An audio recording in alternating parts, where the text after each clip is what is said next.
Good evening दोस्तों, नमस्कार और अभिवादन आप सभी को।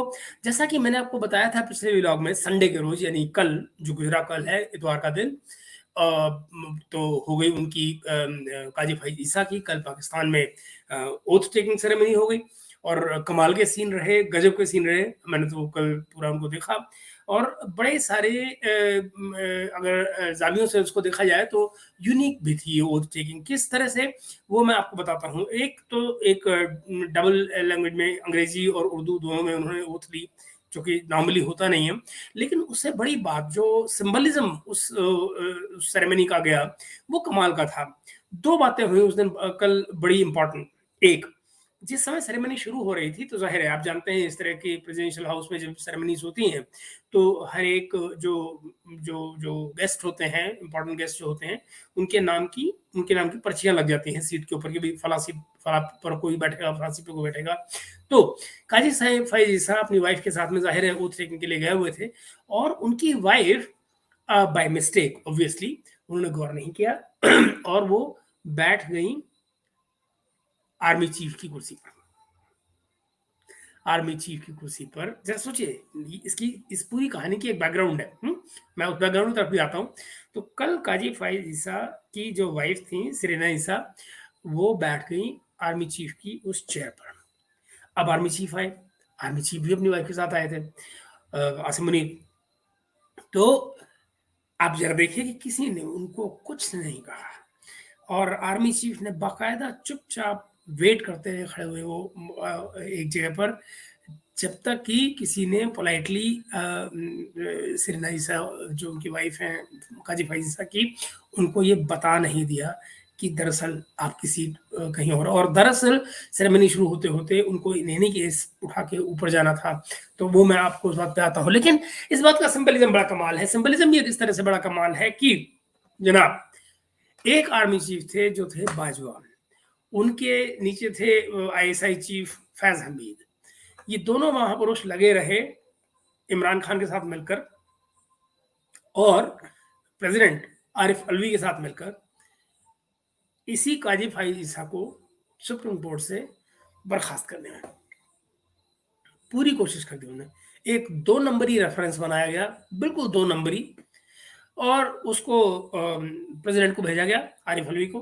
आरिफ अलवी एज यूजुअल इमरान खान के यहाँ से आया है, ऑर्डर आ गया है, बिना देखे, बिना पढ़े, बिना माइंड अप्लाई किए खटाक से बुग्गी मारी भेज दिया।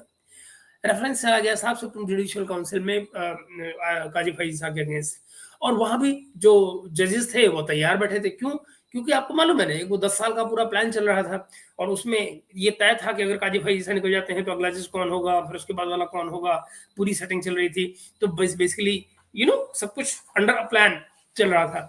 तो उनके उनके खिलाफ तुरंत उसको उठा लिया गया, पिटीशन को, जो सुप्रीम जुडिशियल काउंसिल में, और वो केस शुरू हो गया। और वो 1.5 साल तक ये आदमी न सिर्फ अपने जज के तौर पर जो फर्ज थे वो अंजाम देते रहे, बल्कि अपना मुकदमा खुद अपने ही साथ के ब्रदर जज के सामने 1.5 साल तक लड़े। मुझे अभी तक एक इंसिडेंट याद है कि सुप्रीम कोर्ट में जिस समय ये काजी फाइज ईसा अपनी इस केस की सुनवाई चल रही थी और उस केस को फाइट बैक कर रहे थे एज लॉयर, तो इनकी वाइफ को बुलाया गया था। और मुझे अभी तक याद है कि काजी फाइज ईसा की वाइफ सेरेना ईसा अपने चीज़ों का हिसाब दे रही थी। और इनमें जो ये मुज़ाहिर अकबर नकवी जो है, मुज़ाहिर अली अकबर नकवी जो जज है, ये बदतमीजी से बात कर रहा था उनसे। इतनी बदतमीजी से ही, जाहिर है सुप्रीम कोर्ट के जज की वाइफ है तो उसको कहीं हर्ट फील हुआ एंड वो रो पड़ी। उनकी आवाज़ में रो नहीं पड़ी, बल्कि उनकी आवाज़ में एक रुआसापन आ गया, गला भराया। उनको सही लफ्ज होगा, गला भराया। तो ये बंदियाल जो भी रिटायर हुआ है, बंदियाल ने उनको कहा कि मिसेज ईसा, आप रोइए मत, आर्गुमेंट दीजिए। इस हद की बदतमीजियां, कि बजाय किसी के इमोशन को समझने के, कुछ करने के, आप उसको प्रैक्टिकल कह सकते हैं। लेकिन देखिए ना, इस सब का नतीजा क्या हुआ कि आज कल उस सारी परेशानियों से गुजर के न सिर्फ वो वहां पे इनोसेंट साबित हुए काजी फैजी साहब, उनका एफबीआर में केस डाल दिया गया। उसके बाद सी घोचू बंदियाल ने, वहां से भी वो क्लियर हुए। सभी जजेस ने उनको क्लियर साबित किया।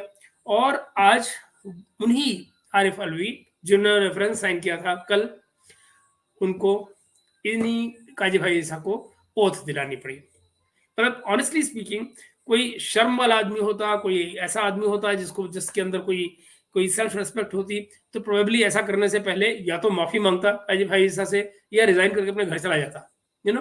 बट ना, ये तो आपको याद होगा ना, 1.5 महीने पहले उसने गवर्नमेंट को लिख के दिया है एफएलवी ने कि मेरी तनख्वाह बढ़ाओ, मेरी तो तनख्वाह कम है, मेरा तो इतना काम ही नहीं चलता। भाई को 12 लाख रुपए महीने कम पड़ रहे हैं, जबकि सारे एक्सपेंसेस पेड है। तो ये हालत है उसकी। वो अपनी पेंशन के चक्कर में लगा हुआ है कि मेरी पेंशन ज्यादा से ज्यादा है, ताकि लास्ट होम टेकिंग जो टेक होम सैलरी होगी वही मेरी पेंशन होगी, तो जितनी ज्यादा बढ़ जाएगी उतनी उसकी पेंशन बन जाएगी। तो वो अपने जुगाड़ में लगा हुआ है। खैर, तो वो जैसा है वैसा है।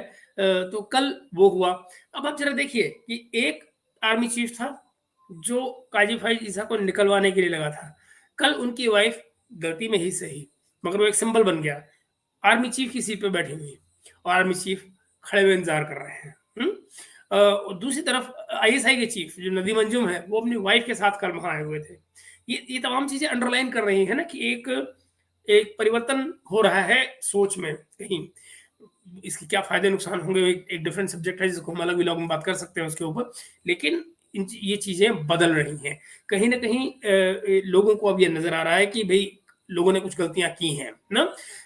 मैं भी आपको उन गलतियों पर और आगे बात करता हूं, क्योंकि इंपॉर्टेंट है वो आज आज जो कुछ हुआ है दिन में उसके नजरिए में। तो वो हुआ, फिर ये ओथ टेकिंग, और फिर जब ओथ ले रहे थे काजी भाई जी साहब, तो उन्होंने उस वक्त अपनी वाइफ सेरेना ईसा को मंच पर बुलवाया। ही इंसिस्टेड कि उनकी वाइफ उनके साथ खड़ी होंगी जिस वक्त वो ओथ लेंगे। और ये बहुत बड़ा सिंबल था। इसको आप कई नजरिए से देख सकते हैं। एक तो यही कि काजी भाई जैसा जाहिर है कि वो वुमेन एम्पावरमेंट के बड़े हामी हैं, लेकिन उससे भी बड़ी बात वो ये कि ये वही वाइफ है जो काजी भाई साहब जब अपनी जिंदगी के एक बड़े मुश्किल दौर से गुजर रहे थे, तो ये उनके साना बसाना खड़ी थी, उनके बगल में चल रही थी लगातार। उन मुसीबतों में वो उनकी साझी थी। तो आज जब वो उन तमाम चीजों से निकलकर इस एजाज को पा रहे हैं, तो उस वक्त पर वो वाइफ उनके साथ क्यों ना खड़ी हो, ये एक बहुत बड़ा सिंबल था। तो मुझे लगता है कि एक एक ड्यू रेस्पेक्ट भी देनी होती है अपने पार्टनर को। And I think he did the grand thing. It look beautiful. I mean I was very impressed with this symbolism. जहां तक बात सिंबलिज्म की जाए, तो वो उसके बाद कल ओथ टेकिंग के बाद आज एक और दिन था। और आज सवेरे नॉर्मली क्या होता है कि जब नया चीफ जस्टिस आता है, तो जो लोकल पुलिस होती है वो आपको गार्ड ऑफ ऑनर पेश करती है। उन्होंने मना कर दिया कि भाई इतना टाइम नहीं है, मैंने एक फुल कोर्ट की मीटिंग बुलाई हुई है और उसके बाद में मुझे एक पूरे दिन केस सुनना है, तो इतना फालतू वक्त नहीं है कि ये सब छोड़ो, कोई जरूरत नहीं। तो गार्ड ऑफ ऑनर उन्होंने रिजेक्ट किया कि भाई कोई जरूरत नहीं करने की।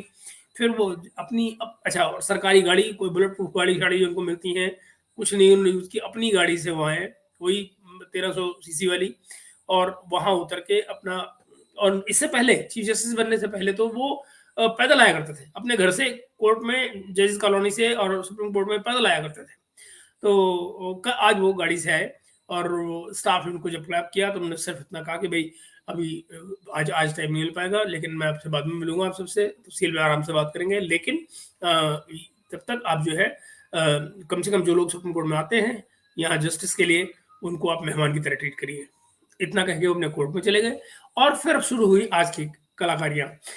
आज उन्होंने जो पहले एक ही केस लगा हुआ था, आज सुप्रीम कोर्ट में कोई केस नहीं था, सिर्फ एक केस था, और वो था practice and procedure supreme court का, वो वाला केस जिस पर बंदयाल साहब लगा गए थे सस्पेंशन। तो आज वो उस केस को सुनने के लिए बैठे सारे दिन, और वही शुरुआत हुई जैसी कि उम्मीद थी। वो जजेस जिनके जिनके कंधे में तलवार लटक रही है, जिनको ये लग रहा है कि कहीं उनको हाई कोर्ट में भेज दिया जाए, आयशा मलिक, जस्टिस आयशा मलिक, जो अकेली वुमेन लेडी जज हैं, उनके ऊपर खास तौर पे, और भी नकवी वगैरह, तो उन पर अपन बात करते हैं। लेकिन मजे की बात क्या थी, मिसेस ये जो जस्टिस आयशा मलिक थी, उन्होंने ही पहला सवाल दाग दिया। और जरा सोचिए केस की शुरुआत कहाँ से हो रही है। केस की शुरुआत हो रही है कि वो ये नहीं पूछ रही हैं कि क्या जस्टिफाइड है पिटीशन या नहीं है, कुछ नहीं ना। पिटीशन की में पहला सवाल ही उनका यही आता है कि इसमें अपील का राइट दिया गया है, वो कैसे जस्टिफाइड है। और इसके पीछे मायने हैं, क्योंकि अपील के मायने, अपील का राइट दिए जाने से हो क्या रहा है, वो अपील का राइट दिए जाने से हो रहा है ये कि नवाज शरीफ को अपनी जो ताउम्र जो उनको सज़ा दी गई है, डिस्क्वालीफाई किया गया है पूरी उम्र के लिए, उसके अगेंस्ट अपील का राइट मिल जाता है। जाकिर तरीन को उसका राइट मिल जाता है। यही तो वो मुसीबतें हैं जिनसे लोग बचना चाह रहे हैं। तो इसलिए वहाँ से वो सवाल शुरू करते हैं। मतलब वो basically on top of mind यही चीज़ उनको लगातार हिट कर रही है। इनफैक्ट अगर आपकी आज आपकी हियरिंग तो सारा दिन आज वो लाइव टेलीकास्ट हुआ है उस पूरी हियरिंग का, तो वहाँ पर अगर आप देखें तो Ayesha Malik was continuously critical of the bill, you know, उसकी बेसिकली वो एक तरह से सस्पेंशन के हक में थी। खैर, तो बात यहाँ से यहीं नहीं खत्म होती, वो कमाल की डिबेट आज हुई है, मतलब इट वाज़ वेरी एजुकेटिव। मैं तो मतलब मैंने पूरा दिन उसको आज सुना है। तो एक तो ये हुआ। दूसरी तरफ आप ये देखिए एक और चीज़ आज बड़ी ख़ास हुई है और वो ये कि और हेयरिंग पोस्टपोन हो गई है। उम्मीद ये थी कि आज ये इसका सस्पेंशन हटा दिया जाएगा, लेकिन इन्होंने उसका एक रास्ता निकाल लिया है, क्योंकि माना ही जा रहा था कि अगर ये नहीं हटता है तो काजी भाई ईसा ने कहा था कि जब तक इस पर फैसला नहीं होता है मैं किसी बेंच पे नहीं बैठूंगा। तो बेसिकली बिल क्या था? बिल ये था कि जो बाकी के 2 सीनियर जजेस हैं उनके साथ में चीफ जस्टिस मिलकर मुशावरत करेंगे और फिर आगे फैसले लेंगे। तो वो दोनों जजेस के साथ में मिलकर उन्होंने फैसला किया कि भाई हम मिलकर काम करेंगे, बिल तब तक सस्पेंड है जब तक इसे फैसला होता है, लेकिन जो बिल कह रहा है हम वो कार्रवाई ऑलरेडी शुरू कर देंगे। तो वो बेसिकली मिलकर उन्होंने ऑलरेडी काम करना शुरू कर दिया। दोनों जजेस उनके लेफ्ट राइट बैठे हुए थे, उन्होंने दोनों से पूछा, दोनों ने सिर हिलाया और बात खत्म हो गई। 2 अक्टूबर के लिए वो केस अब अगली हियरिंग के लिए लग गया है, जिसमें तमाम पॉलिटिकल पार्टीज को अपने अपने आर्गूमेंट्स जो हैं वो लिख कर देने हैं। आज पूरा दिन सुबह 11:30-12 बजे से लेकर और शाम के 7 बजे तक वो हियरिंग चली है। तो ये रही वो बातें। खैर, तो ये तो हुआ जो काजी भाई ईसा के बारे में आपको मैं बता रहा था, और बड़ी तल्ख बातें भी हुई बीच में। जैसे उनके एक थे तारिक, ख्वाजा तारिक, उनके वकील जो थे इमरान खान की साइड से, ये पिटिशनर्स थे उनमें से एक। तो उनको जैसे कि एक जगह पर डांटा उन्होंने कि भाई आपको क्या लगता है कि यू नो आप अगर हक छीना जा रहा है इस पिटीशन के जरिए तो चीफ जस्टिस का छीना जा रहा है। मैं चीफ जस्टिस हूँ, अगर मेरे राइट्स को मेरे 2 कलीग्स में बांटा जा रहा है और मुझे दिक्कत नहीं है तो आपको क्या दिक्कत है? आप इसकी पिटीशन लेकर कहाँ से आ गए? और अगर आप नहीं हमारे चीफ जस्टिस ने कहा भाई मैं आपका चीफ जस्टिस नहीं, वो पूरी कौम के चीफ जस्टिस हैं, उनके साथ में बैठे जज ने कहा वो पूरी कौम के चीफ जस्टिस हैं, सिर्फ आपके नहीं। तो आप जरा इन चीजों को देखिए। फिर उन्होंने कहा कि भाई जस्टिस काजी भाई ईसा ने कहा कि भाई अगर मेरे इंटरेस्ट हर्ट हो रहा है तो मैंने अपना वकील आपको कब मुवक्किल कर लिया, आपको कब बना लिया? आपको तो मैंने अपना वकील अपॉइंट ही नहीं किया, तो आप मेरे हित के लिए, आप मेरे इंटरेस्ट के लिए यहाँ कहाँ केस करने आ गए? तो it was very funny and he basically snubbed, and then नजर ये आ रहा था कि बेसिकली जो लॉयर्स थे पिटीशन साइड के, वो मैक्सिमम टाइम लेना चाह रहे थे कोर्ट का।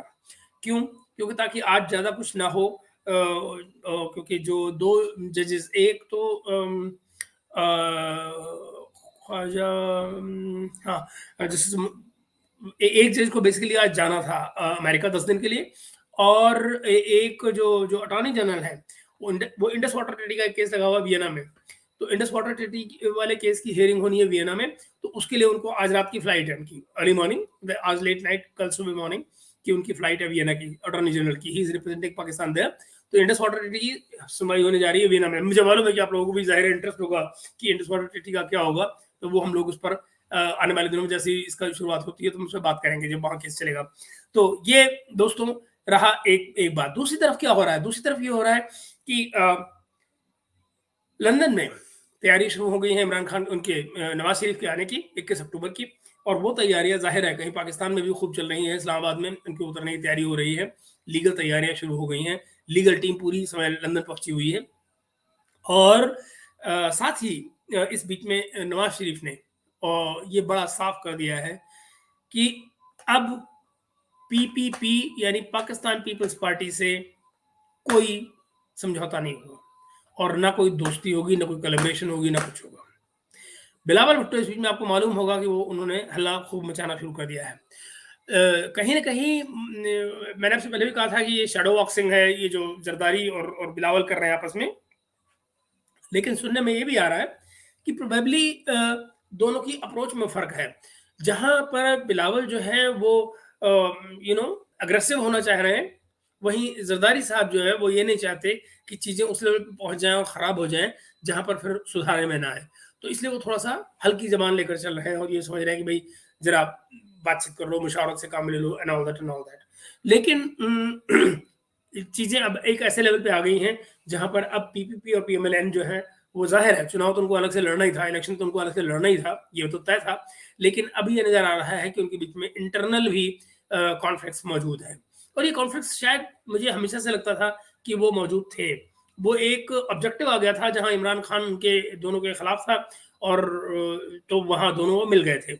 लेकिन जब से ये गवर्नमेंट की पीडीएम की फॉर्मेशन हुई थी, मैं आपको अपने व्लॉग्स में लगातार ये बात बताता रहा हूँ कि बेसिकली पीपीपी जो है वो इसमें इनके बहुत साथ नहीं है। और उन्होंने जरदारी साहब ने बड़ा स्मार्टली इस गवर्नमेंट में पार्टिसिपेट किया है, जिसमें उन्होंने अपने बेटे को बेसिकली प्रोजेक्शन दिया है, उसके अलावा उन्होंने कुछ नहीं किया है। और जो लोग ये कहते हैं कि भाई बिलावल ने जो है रिलेशन ठीक कर दिए लोगों से, आपके सामने है कि कैसे रिलेशन ठीक हो गए। इस बीच में एक और चीज़ सामने आ रही है कि भई जो इकोनॉमी की बात है, इकोनॉमी पर एक्चुअली एक सेपरेट प्रोग्राम करने की ज़रूरत है। उसे करना चाहिए बहुत जल्दी शायद कल। लेकिन मैं आज रात को ही उसको करूँगा बेसिकली, लेकिन हाँ, कल के लिए आपको डाल दूँगा उसे। इकोनॉमी में हालात बहुत ख़राब हैं। जो नवंबर में अगला रिव्यू तय है और नवंबर का जो रिव्यू होना है आईएमएफ का, वो होना है सितंबर के डेटा के बेस पे। सितंबर का डेटा आज चल रहा है। आप ये देख लीजिए कि ये जो डंडे के ज़ोर पर जो डॉलर नीचे किया गया है, तो जैसे कि मुझे उम्मीद थी, इस सब में क्या हो रहा है कि डॉलर का रेट जो है वो डाउन किया जा रहा है अपैरेंटली। इंटरनली जो इम्पोर्ट वगैरह है वो पूरी तरह से हुए नहीं हैं और इस सब का जो नुकसान होगा वो क्या है? डॉलर का तो रेट नीचे आ रहा है। किसी माई के लाल ने ये सोचा है कि करंट अकाउंट डेफिसिट कहाँ जा रहा है इस सारे के चक्कर में? अब वो करंट अकाउंट डेफिसिट एक बार फिर से बढ़ना शुरू हो गया। क्यों? क्योंकि ये फोर्सिबली जो आपका डॉलर नीचे आ रहा है, ना आपका एक्सपोर्ट बढ़ रहा है, ना आपकी कोई रेमिटेंसेस बढ़ रही हैं, लेकिन ये डॉलर फिर भी नीचे आ रहा है, क्योंकि हमने डंडे डंडे जो चला रखा है। तो ठीक है, भुगतो। तो करंट अकाउंट डेफिसिट आप पाएँगे कि अभी जो रियल मज़ा आएगा, वो ये कि अगले 15 दिनों में से अब से लेकर दिसंबर तक लगातार पेट्रोल प्राइसेस तो बढ़ेंगे ही। इन्फ्लेशन भी बढ़ेगा इस सब के चक्कर में। ज़ाहिर है, अब जो लगातार डीज़ल प्राइसेस ₹16 डीज़ल बढ़ गया, ₹26 पेट्रोल बढ़ गया एक साथ, तो अब इनका इनका इम्पैक्ट तो आएगा तमाम चीज़ों पे। लेकिन इसके साथ ही आप पाएँगे by the time December comes, असली जो मुसीबत आने वाली है, वो दिसंबर के पहले हफ्ते में आपको नज़र आएगी। दिसंबर के पहले हफ्ते तक जो जो तूफ़ान बनेगा इन्फ्लेशन का और महँगाई का, वो किसी के थामे नहीं थमेगा। सवाल ये है कि जो तूफ़ान वो आएगा और वो जो ऐसी की तैसी करेगा। रिपोर्टिंग तो नहीं हो रही ना, कश्मीर में बिजली के बिलों को लेकर जो तूफ़ान मचा हुआ है, पाकिस्तानी मीडिया में तो रिपोर्ट ही नहीं हो रहा। नहीं? तो अब आप ज़रा ये देखिए कि ये सारा तूफ़ान अगर कहीं मान लीजिए पाकिस्तान पहुँचता है, मतलब मेनलैंड पाकिस्तान की बात कर रहा हूँ, कश्मीर तो कश्मीर है ना, कश्मीर कश्मीर का पाकिस्तान से क्या लेना-देना, बेचारा वो तो आप जानते ही हैं कश्मीर की हालत। तो कश्मीर वाल में जो आग लगी हुई है इस वक़्त, इन्फ्लेशन और बिजली के बिलों को चलते हुए पब्लिक में, इसकी आँच अगर मेनलैंड पाकिस्तान में पहुँचती है, तो जो कहर बरपेगा वो शायद कोई यू नो वो बम बहुत मुश्किल हो जाएगी उससे। तो जिस सोशल अनरेस्ट की मैं आपसे बात कर रहा हूँ, वो फिर उसकी बड़ी उम्मीद बन जाएगी। तो आप देखिएगा कि ये साल के आखिर में जाते-जाते ये चीज़ें बहुत ज़्यादा पकेंगी। याद रहे दिसंबर में जब सीएम ये सब कुछ चल रहा होगा, वहीं फरवरी में कहीं इलेक्शन की बात हो रही होगी। न भूलें कि बीएलए के क्या कर रहा है, अफ़गानिस्तान से कैसे-कैसे टोंट आ रहे हैं। अफ़गानिस्तान से बहुत आजकल तालिबान बहुत टोंट कर रहे हैं ना, इकोनॉमी को लेकर टोंट कर रहे हैं। अभी उनके एक मिनिस्टर ने ये भी कहा कि किसी तालिबान के आर्मी चीफ ने शायद कहा है तालिबान के कि वो कि भई आप लोग ईद कैसे पाकिस्तानियों से उसने पूछा कि आप लोग ईद कैसे मनाएँगे? ये तो हिंदुस्तानी चाँद पे पहुँच गए हैं, कोई उन्होंने चाँद के ऊपर कंबल डाल दिया तो? तो आपकी ईद तो गई। तो ये सब ऐसे-ऐसे मज़ाक कर रहे हो आपस में। तो ये तमाम सिलसिले चल रहे हैं। चाँद आई मीन मुहावरा बड़ा अच्छा है, चाँद पे कंबल डालना कमाल है। तो खैर, तो मतलब वो मुझे नागार्जुन जी की वो कविता याद है, वो चाँद का मुँह टेढ़ा है, मगर ये कुछ नई चीज़ है। तो खैर, तो दोस्तों ये वो सिलसिले चल रहे हैं। पीएमएलएन और पीपीपी आमने-सामने आ गए हैं। बात आपको मैंने कहा था बलूचिस्तान अवामी पार्टी अ, वो टूटी है। उसकी जो टूटन का जो हिस्सा पाकिस्तान पीपल्स पार्टी में आना था, नहीं आया है, ज़ाहिर है। उनको भड़का दिया गया, उनको फ़ोन आ गया कि भई आप नून में जाओ, उधर नवाज़ शरीफ की पार्टी में जाओ, तो उधर चल दिए। उनका क्या है, वो तो हुक्म के इंतज़ार में रहते हैं। तो वो सिलसिला वहाँ चल निकला है। दूसरी तरफ आप पाएँगे कि जो ये है अपने जहांगीर तरीन। जहांगीर तरीन की जो पार्टी है, उसमें से भी कुछ लोग इलेक्शन लड़ रहे होंगे, वोट कट रहे होंगे, उन्हीं में से कुछ लोग इंडिपेंडेंट भी इलेक्शन लड़ेंगे। और आपको मैंने बताया था कि इंडिपेंडेंस का क्या खेल होने जा रहा है। इंडिपेंडेंस के जरिए बेसिकली पॉलिटिकल सर्कल को पॉलिटिकल जो पार्टीज हैं उनको कंट्रोल किया जाएगा। ये इंडिपेंडेंस को बाद में डिफरेंट पार्टी में शामिल करके इलेक्शन के बाद में और फिर उनको कंट्रोल एस्टिमेशन अपने हाथ में लेगी। तो ये वो सिलसिले चल रहे हैं जिन पर आपको गौर रखने की जरूरत है। इस बीच में कल शेख रशीद साहब, अपने प्यारे शेख रशीद साहब, मैंने उनको बड़ा फोटो आपको लगाया ना, वो पाइप मुंह में लगा के और हथकड़ी लगा के, हथियार हथकड़ी मेरा जेवर है, जेल मेरी ससुराल है, और ये सब जो बताते हैं, तो वो पहुंच गए और उनको लगातार उन पर वही जो परवेज इलाही के साथ हो रहा है वही शेख रशीद के साथ होने जा रहा है। इनका भी सॉफ्टवेयर अपडेट किया जाएगा और जब तक अपडेट नहीं होगा, एक केस खत्म होगा, कोर्ट खत्म करेगी, दूसरा केस चल जाएगा, एक केस कोर्ट खत्म करेगी, दूसरा केस चल जाएगा, यही चलता रहेगा। ठीक वैसे ही जैसे परवेज इलाही के साथ हो रहा है, परवेज इलाही फिर गिरफ्तार हो गए फिर अंदर अब उनको पता नहीं टेररिज्म का केस डाल दिया है तो 70-80 साल का बूढ़ा आदमी बेचारा क्या टेररिज्म करेगा, मगर चलेगा। एक और चीज याद रखिएगा, बंदियाल साहब के बारे में कुछ बातें बड़ी स्ट्रेंज सुनने में आ रही हैं। बाय द वे, कल की जो ओथ टेकिंग सेरेमनी थी में बंदियाल साहब नहीं आए थे। एक दूसरे, इनसे पहले जो 2-3 चीफ जस्टिस थे उनको बुलाया ही नहीं गया था। मतलब वो जो लिस्ट काजी भाई साहब की तरफ से गई थी उनमें उन 3 जजेस का नाम ही नहीं था। जस्टिस गुलजार, साकिब निसार और जस्टिस खोसा, ये 3 जो इनसे पहले गुजर चुके हैं चीफ जस्टिस, उनको इनवाइट ही नहीं किया गया था। तो मतलब कई लोगों ने कहा है कि भाई वो आए नहीं और गलत बात है, नहीं आए ये वो, दरअसल उनको बुलाया ही नहीं गया। तो ये सच्चाई है। तो शेख रशीद साहब जो हैं वो बंदयाल साहब को सुनने में आ रहा है कि बंदयाल साहब के परिवार से कुछ लोग, इनके परिवार के लोग जो हैं, उस 9 मई को जो कुछ हुआ, उस 9 मई के दंगों में वो भी शामिल थे। सवाल ये उठता है कि अगर 9 मई में जुड़े हुए तमाम लोगों में से किसी को छूट नहीं दी गई किसी भी तरह की, तो क्या बंदियाल के परिवार को इसलिए छूट दी जाएगी कि वो फॉर्मर चीफ जस्टिस हैं? तो ये एक बड़ा सवाल अब पैदा हो रहा है। तो देखा ही जाएगा कि आने वाले दिनों में इस पर क्या होता है। अब वो चीफ जस्टिस नहीं है, अब वो ऑर्डिनरी आदमी है। अब उन पे केसेस चल सकते हैं, उनके परिवार पे भी केसेस चल सकते हैं। अब किसी को कोई इम्यूनिटी नहीं है। Now is a normal citizen. सवाल ये है कि क्या बंदियाल साहब जल्दी से कहीं थैला उठा के भाग जाएंगे या कि वो यहीं रहेंगे। अगर यहाँ रहते हैं तो सरप्राइज नहीं होगा अगर आने वाले दिनों में, हफ्तों में कुछ ऐसा भी सामने आ जाए।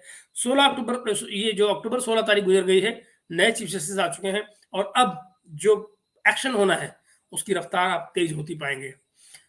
सुप्रीम कोर्ट में कोई अपॉइंटमेंट जो हुई हैं वो इम्पोर्टेंट है। रजिस्ट्रार एक लेडी को लगाया गया है, बहुत काबिल लेडी हैं, पढ़ी लिखी हैं और जुडिशरी के सर्कल से ही आती हैं, किताबें लिखी हैं उन्होंने, तो उनको रजिस्ट्रार लगाया गया है। इनके अपने जो सेक्रेटरी हैं उनकी भी कोई 8-10 किताबें हैं जिनको सेक्रेटरी बनाया गया है चीफ जस्टिस का। तो अगेन वेरी क्वालिफाइड। और इतना ही नहीं, इन लोगों की अपॉइंटमेंट्स के साथ में इनकी क्वालिफिकेशन और तमाम reasons why they have been appointed to the post, ये सब पहली बार पब्लिश किया गया है सो दैट कि पब्लिक डोमेन में रहे कि कोई अपॉइंटमेंट की गई है तो क्यों की गई है। तो that Justice Qazi Faez is trying to bring in some transparency into the judiciary. ये तम अच्छा, बाय द वे ये याद रखिएगा, इनके पास टोटल टाइम कितना है? 13 महीने, यानी 1 साल 1 महीना और 8 दिन। 13 महीने 8 दिन का टाइम टोटल है इनके पास। Basically he is a man in hurry. Is a man in hurry. इन 13 महीनों में उनको जो कुछ भी करना है वो करना है and then he will be gone. तो दोस्तों, ये था आज का अपडेट और कल हम बात करेंगे इकोनॉमी के ऊपर। मेरे पास काफी कुछ है आपको बताने के लिए कि आने वाले दिनों में, इन दिनों क्या कुछ हो रहा है जो रिपोर्ट नहीं किया जा रहा है और आने वाले दिनों में क्या होने जा रहा है आने वाले 2-3 महीनों में, उस पर मुझे आपको एक रिपोर्ट देनी है पाकिस्तान की इकोनॉमी के ऊपर। तो उस पर हम कल बात करते हैं। लेकिन आज के लिए इतना ही और आप सबका बहुत शुक्रिया कि आप लगातार कांटेक्ट में बने रहते हैं और लगातार देखते रहते हैं मुझे, इसके बावजूद कि मैं पिछले दिनों बहुत इर्रेगुलर रहा हूँ, लगातार रेगुलर नहीं रहा हूँ। उसके लिए बिल्कुल माजरत, माफ़ी, और उम्मीद करता हूँ कि मैं इस सिलसिले को ज़्यादा बढ़ा सकूँ और रिपीटेडली आपको नए प्रोग्राम दे सकूँ। अभी के लिए इतना ही। शुक्रिया आप सबका। Good night.